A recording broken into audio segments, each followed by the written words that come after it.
Quand j'ai commencé à me rendre compte que il y avait des choses, plus ça allait, moins je pouvais les faire, comme m'asseoir, sauter, courir, enfin tout ce qui demandait un effort physique. Soit c'était les douleurs qui m'en empêchaient, soit c'était la fatigue. Et des fois j'étais tellement fatiguée que je pouvais plus marcher, je tenais plus sur mes jambes, enfin ça allait quand même assez loin. Et, euh, et comme ça, ça a été très dur parce qu'au début, on sait pas ce qui nous arrive, donc on se dit, ouais, dans quelques mois ou plus tard, ça sera passé. Enfin, je pourrais reprendre mes activités parce que bah moi, perso, enfin, j'étais hyper sportive.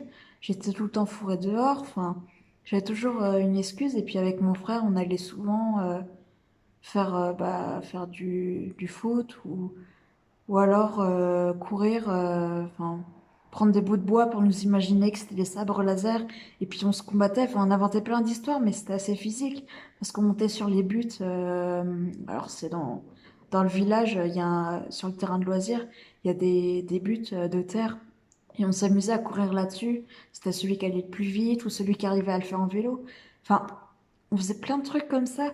J'adorais le roller, par exemple, j'adorais ça. Je passais mon temps à être dehors, à faire du roller, ou du vélo, ou de la trottinette, enfin toujours un truc où j'arrivais à me dépenser. Et, euh, et je me suis vite rendu compte, après cette date, après le 26 avril 2014, que en fait j'en étais incapable maintenant. J'en étais incapable et puis je sais pas si un jour j'arriverai à recommencer tout ce que je faisais. Et là, ça a mis du temps, parce qu'au début, on espère encore et encore que ça va s'arranger, que va y avoir un traitement qui va nous faire du bien, que tout ça, ça va se finir. Et en fait, les mois avancent, les jours avancent, et, euh, et puis de quelques mois, ça se transforme en quelques années. Et plus ça va, moins on garde espoir. Et, euh, Et là, on se dit, bah merde, quoi, j'ai pas de diagnostic, je sais pas ce que j'ai, les médecins savent pas ce que j'ai non plus. Et on a l'impression d'être abandonnés de tous, en fait. On a les copains qui sont là, évidemment, on a la famille, mais à côté de ça, il y a notre autonomie qui s'envole, désolé. Il y a, il y a l'autonomie, mais il y a aussi des passions et vraiment beaucoup de choses qu'on peut plus faire et on se dit, bah merde, quoi, il y a quelques mois, je pouvais encore le faire. Il y a quelques mois, je pouvais faire du trampoline. Maintenant, je monte dans un trampoline, je me retrouve avec une entorse le lendemain, quoi.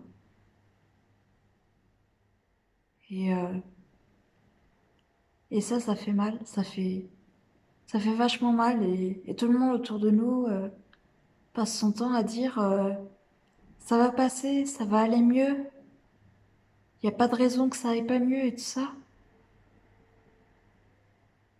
Bah oui, ça va aller mieux. Au bout d'un moment, au bout de quelques années. Mais c'est pas pour autant qu'on pourra recommencer. Parce qu'il y a des choses qu'on n'est plus capable physiquement de faire. Il y a un dicton que je déteste, qui dit quand on veut, on peut. Je suis d'accord avec ce truc que sur un point. C'est quand on veut vraiment quelque chose, oui, on peut. Mais parfois, notre corps refuse de le faire. Parce que notre esprit veut le faire. Et notre corps nous fait bien comprendre qu'on peut pas. Il nous ramène à la réalité des choses, en fait. Et du coup, quand c'est comme ça, tu te dis, ouais, je vais y arriver, je vais pas avoir de douleur, ça va le faire. Et bah, pour reprendre l'exemple du trampoline, bah, tu montes dans le trampoline, t'es super contente et tout ça.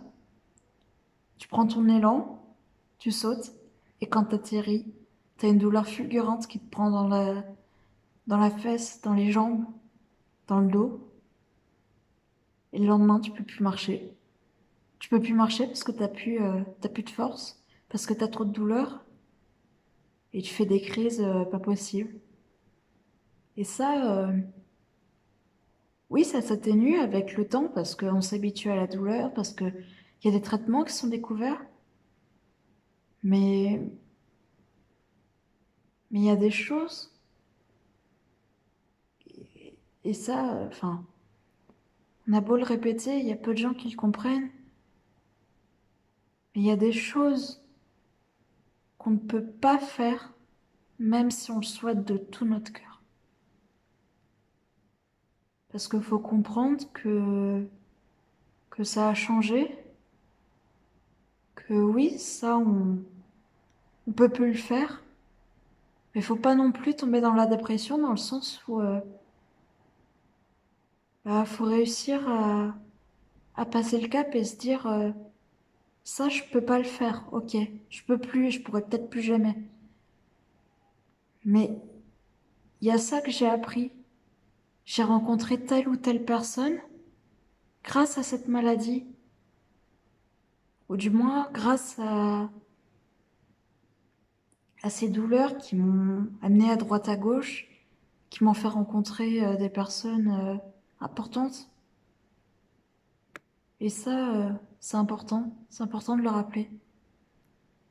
Parce que oui, c'est très dur à accepter. Il y en a qui se disent qu'ils pourront jamais réussir à accepter tout ça, parce que bah, la vérité, c'est qu'on fait jamais vraiment le deuil complètement d'une personne, que ce soit quand une personne décède, ou que ce soit le deuil de notre propre personne, si vous voyez ce que je veux dire, dans le sens où c'est le deuil de la personne qu'on était avant, comparé à la personne qu'on est maintenant. Et bah, même si on se remet pas complètement de ce deuil, faut réussir à aller de l'avant. Et c'est là qu'on commence un combat où on peut être fier de nous. Même si on échoue, même si on baisse les bras, tant qu'on... Je pense que dès qu'on repart, c'est déjà une victoire.